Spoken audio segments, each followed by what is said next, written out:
Baina zein irakurketa egiten duzue? Bueno, harritzeko ez dakit bazen edo ez, egia esan ja gauza gutxik harritzen gaitu ez hemen, baina egia da espero zezakeela hainbeste aldiz balore demokratikoak eta baita ere gardentasuna ahoz aho eduki duten gobernuaren aldetik, gutxienezko keinu bat eta gauzak serioski planteatzen ditula onartzea eta adieraztea, ez? Azken finean, honekin beste mantu bat jarri nahi dute, lausotu egin nahi dute gertatzen ari dena, eta nik uste ja gauzak horrela lertzen direnean ezin dela hain errex estali, ez?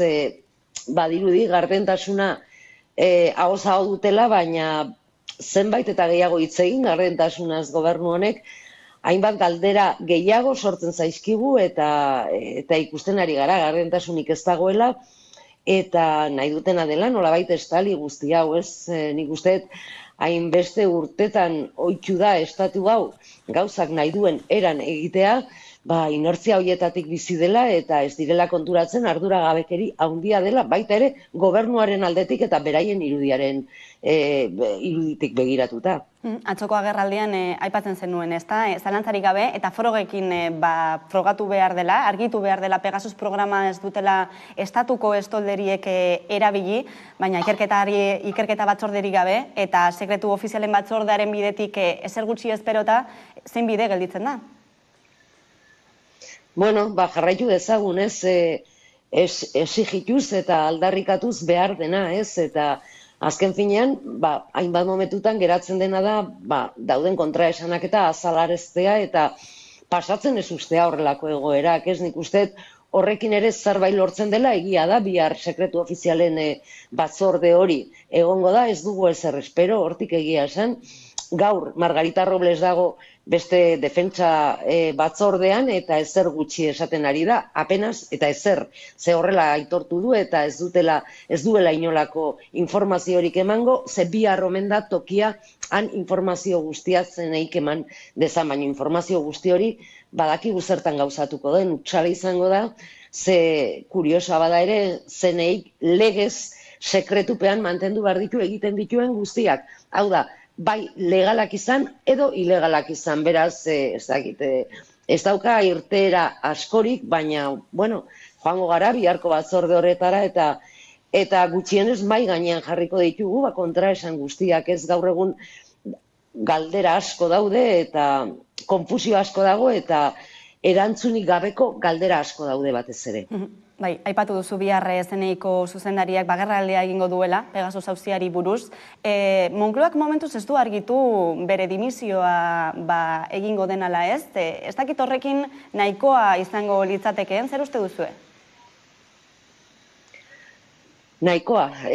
Gobernuak egia da oso gauza gutxi egin dituela, ez? Sekretupeko batzorde hau eratu zuen, inork ez genuen eskatu, egia esan hau, baino bada normaltasun batean sartzeko batzorde bat eratu egin behar zela, legegintzaldiaren aurrean hasieran eratu behar zen, etzan egin, orain egin dute keinu bat bezala, baina keinu horrek ez du balio.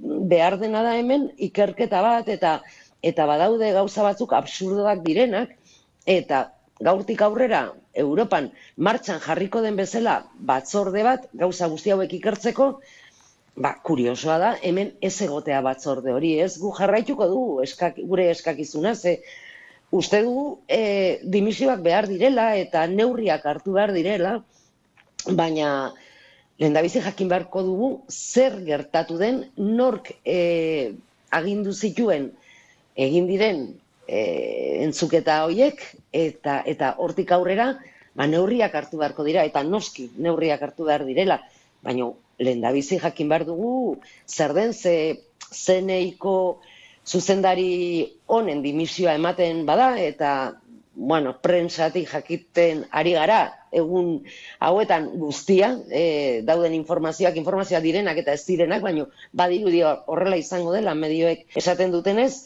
baina horrekin ez da bukatuko, esan nahi dut horrekin uste badut nahikoa dela, eta dimisio bakar batekin gauzak argitzen direla, ez da egia, ze gauzak ez dira argituko, eta Guk eskatzen duguna da argitasuna eta gardentasun hori, ez? Eta informazioa ematea ze eskandalagarria da gertatu dena eta informazioa eman behar da eta behartuta dago gobernua informazioa ematera. Borondatea edo ausardia falta zaio beraz Moncloari afera honi heltzeko, zein da irakurketa?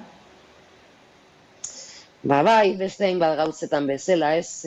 Moncloak pauso gehiago eman beharko lituzke, eremu guztietan eta atal guztietan.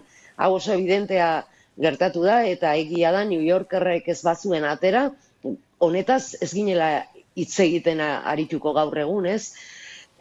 Batzutan gauzak lehertu egiten dira eta kontrolpetik ateratzen zaie gobernuari, baina egia da, aurrera jo nahi badu eta nolabait demokratizatu egin nahi balin badu estatu hau, pauso asko eman behar ditula oraindikan aurrera eta hainbeste begiratu gabe eskuinera, ez? Eta nik uste tendentzia hori baduela gobernu honek, etengabe zeharka bada ere, etengabe begiratzen ari da eskuinari eta horren menpe mugitzen da, ez? Eta larria da, ze eskuinak ez luke inoiz egingo hori, ez? Eta aurrera jo nahi balin bada, oso ondo markatu behar da zer nahi duzun eta dagoenaren errealitatearen neurriak hartu eta aurrera jarraitu eta aurrera pausoak eman. Eremu guztietan, Afera honek argi dagoena da segurtasuna ez baian jarri duela, konfiantza ere, soilik gizartearen partetik, baizik eta koalizio gobernuaren barruan ere, aipatu izan duzu harremanak ukituta daudela, zein punturaino, Eskerra Republikanaren batez ere hortarazpenaren ondotik, zein puntutan da Sánchezen gobernua, kolokan dago? Bueno, nik uste kolokan egon dela denbora guztian, ez? Egia da ez dela egon horrelako epealdi baten normaltasun batean edo estabilidade batean muitu dena eta etengabe gaude, egia da akumulatzen ari direla eta gauza asko gertatzen ari direla denbora gutxian, Saharako kontua, hainbat gauza gertatzen ari dira eta etengabe goaz horrelako kolpe informatibotik beste kolpe informatibotara, ez? Eta funtsezko gauzak direla. Orduan nik uste ohartu behar dela horretaz, kontziente izan behar dela gauza batetaz, gobernu hau eta dela aurrerantzean jarraitu nahi balin badu eta hemendik urrengo legegintzaldian ere gobernuan mantendu nahi bada, nahi eta nahiezkoa izango dula, orain sostengua ematen diogun indarrekin kontatzea eta horretarako horrelako errespetu marko bat eratu behar dela eta hori konfiantza da eta konfiantza hautsi egiten da batzuetan eta egia da kinkalarrian egon daitekela, edo behintzat gauzak ez dituela erresten horrela izateko. Egia da guk ere badakigula hau dela, tamalez, Estatu Espainolak eduki dezaken gobernurik aurrerakoiena hori horrela da, eta evidentea da, eta hain orkestu ukatuko, baina horrek ez digu egiten nolabait menpeko edozein gauza onartzeko, eta horretaz ere kontziente izan behar da, gobernua eta horren baitan hartu beharko lituzke erabakiak eta joerak. Mertxe Ainzpurua, eskerrik asko gaurkoan gurekin izateagatik eta biharkoan zeneiak egingo duen agerraldi horren zain gelditzen gara beraz, eskerrik asko. Eskerrik asko zuei, arratsaldean.